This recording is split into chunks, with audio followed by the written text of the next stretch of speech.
பிஸ்மில்லாஹிர்ரஹ்மானிர்ரஹீம். அல்ஹம்துலில்லாஹ் வஸ்ஸலாத்து வஸ்ஸலாமு அலா ரசூலில்லாஹ் ஸல்லல்லாஹு அலைஹி வஸல்லம். அஸ்ஸலாமு அலைக்கும் வரஹ்மத்துல்லாஹி வபரகாத்துஹு. அன்பானவர்களே, சிந்திப்பதற்காக ஒரு கதை.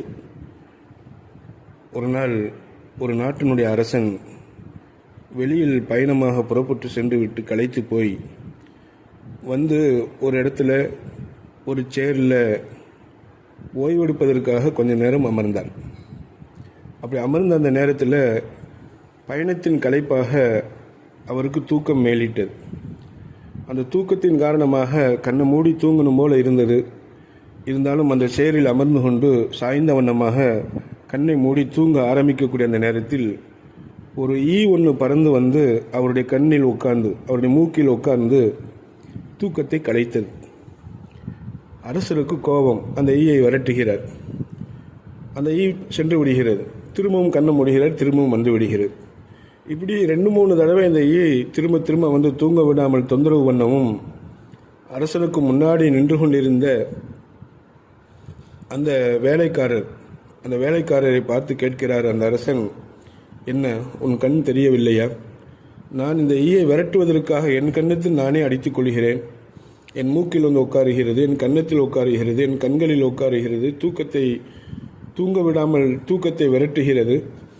இப்படிப்பட்ட இந்த ஈ ஏன் இதை அல்லாஹ் படைத்தான் என்பது உனக்கு தெரியுமா என்பதாக சொல்லி அந்த வேலைக்காரரிடம் அந்த மன்னன் கேட்கிறார். அப்பொழுதுதான் அந்த வேலைக்காரன் கையை கட்டி கொண்டு பணிவான முறையிலே மன்னனிடத்தில் சொன்னார், மன்னா, உங்களுக்கு அல்லாஹ் ஆரோக்கியத்தை தரட்டும். அந்த ஈ ஏன் வருகிறது, அல்லாஹ் ஏன் அந்த ஈயை அனுப்பினான், அந்த ஈயை ஏன் அல்லாஹ் படைத்தான் என்பதை நான் உணர்கிறேன். அதாவது என்னை போன்ற பலசாலிகளை அடக்கி வைத்திருக்கக்கூடிய இவ்வளவு பெரிய மன்னராகிய நீங்கள் ஒரு சாதாரண ஈயிடமிருந்து உங்களை நீங்கள் பாதுகாத்து கொள்ள முடியவில்லை. கண்டிப்பாக அல்லாஹ் உங்களை போன்ற அரசர்களையெல்லாம் விட மேலான அரசன் அல்லாஹுவாக இருக்குகிறான். அவன் பலசாலியாக இருக்குகிறான்.